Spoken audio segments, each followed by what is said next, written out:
Anies dengan tim ini selalu konsisten memainkan narasi kan playing victim. Kelompok kekuasaan selalu menuduh Anies dan kelompoknya adalah playing victim. Akan tetapi coba kita kalau dengarkan orang-orang di luar itu. Mau apa lagi, kita tidak mendapatkan asupan perdebatan yang cukup di ruang publik menyangkut dengan sebuah agenda yang maha besar bernama Pilpres. Sorry teman-teman sekalian, saya lakukan pembukaan dengan seperti ini. Yang diperdebatkan adalah soal JIS. Enak beneran gua tentang itu. Sorry, saya gunakan kalimat ini. Enak betul saya mendengarkan perdebatan menyangkut dengan JIS apakah layak atau tidak. Dan kemudian ujungnya adalah apakah Anies bertanggung jawab, profesional dan seterusnya. Betul-betul saya sangat tidak nyaman dengan itu.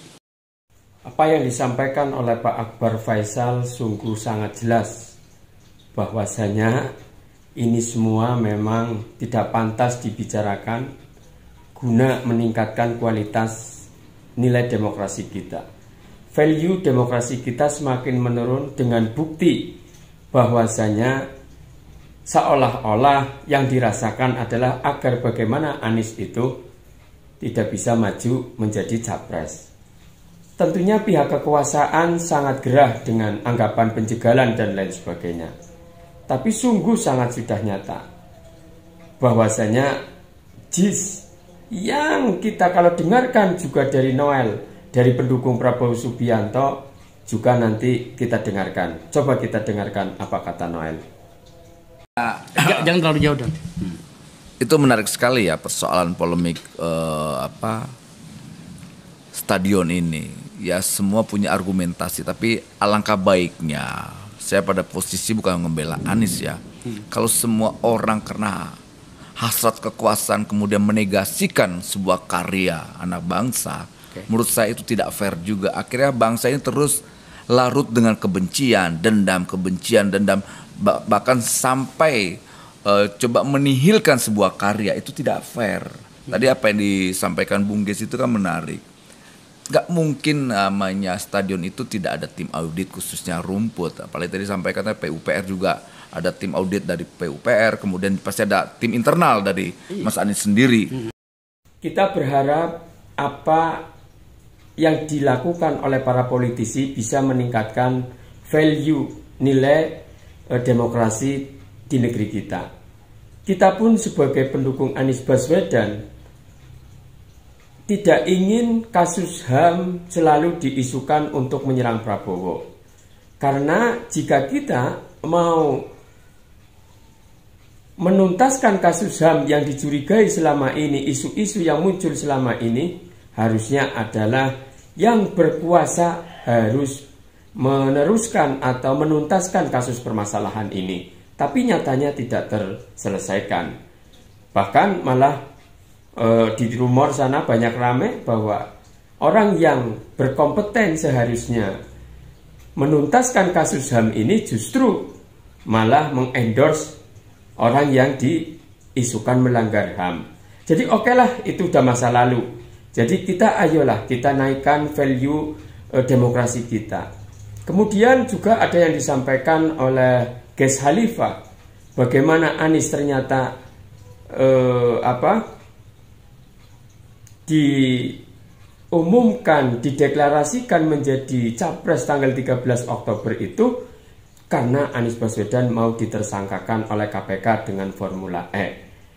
Jadi dengan adanya ini semua memang Anies benar-benar ditakuti oleh sekelompok orang yang benar-benar tidak berharap agar Anies Baswedan itu tidak menjadi capres, bahkan apalagi nanti jika menjadi presiden terpilih. Menjadi capres saja dihalang-halangi dalam tanda kutip ya. Gerak-geriknya selalu dimatikan. Akan tetapi itu lagi nanti dituduh playing victim. Buktinya ada. Kalau kita bahasa Tegalnya adalah surat dadi kotane sing dadi nyatane. Coba kita dengarkan apa yang disampaikan Ges Khalifah. Kalau mengatakan tidak ada penjagalan, Nasdem tidak deklarasi tanggal 13 Oktober. Oke. Karena satu hari itu mereka umumkan deklarasi, Karena kita sama-sama tahu Anies mau ditersangkakan oleh KPK. Itu jelas kalau itu. Dan kita bisa merujuk kepada Tempo. Jadi begitu ya, sahabat Alphard seantero jagat dimanapun berada, boleh kita berargumen apapun, yang penting coba kita gunakan data. Jangan sampai kita itu tidak mau orang lain berbeda karena tidak sama dengan kita, tapi kita gunakannya narasi kebencian. Di acara Akbar Faisal Uncensored, justru saya sangat menariknya adalah apa? Bagaimana agar Anies Baswedan itu masuk menjadi kontestan Pilpres itu untuk meramaikan demokrasi kita. Jangan sampai ada anak bangsa yang mau berkontribusi pada negeri ini justru dihalang-halangi gerak-geriknya. Karena itu tidak bagus buat kehidupan demokrasi kita. Sebenarnya permasalahan ini adalah penyebab salah satunya adalah presiden threshold 20%, yang mana akhirnya di situ bisa dimonopoli oleh sekelompok orang. Oleh karena itu kita berharap coba pemilu ke depan jangan sampai ada PT 20% ini, kalaulah memang tidak bisa dihilangkan semuanya, ya dikecilkanlah, diminimalisir. Jadi saya kira kita tidak mau minta benar sendiri, tidak. Akan tetapi ayolah kita jajarkan antara mulut dan perbuatan. Kalau kalian di luar sana yang menganggap jika Anies Baswedan merasa dijegal, merasa dihalangi, kemudian dituduh playing victim, maka hindarilah kalian agar kalian itu tidak dianggap penjegalan.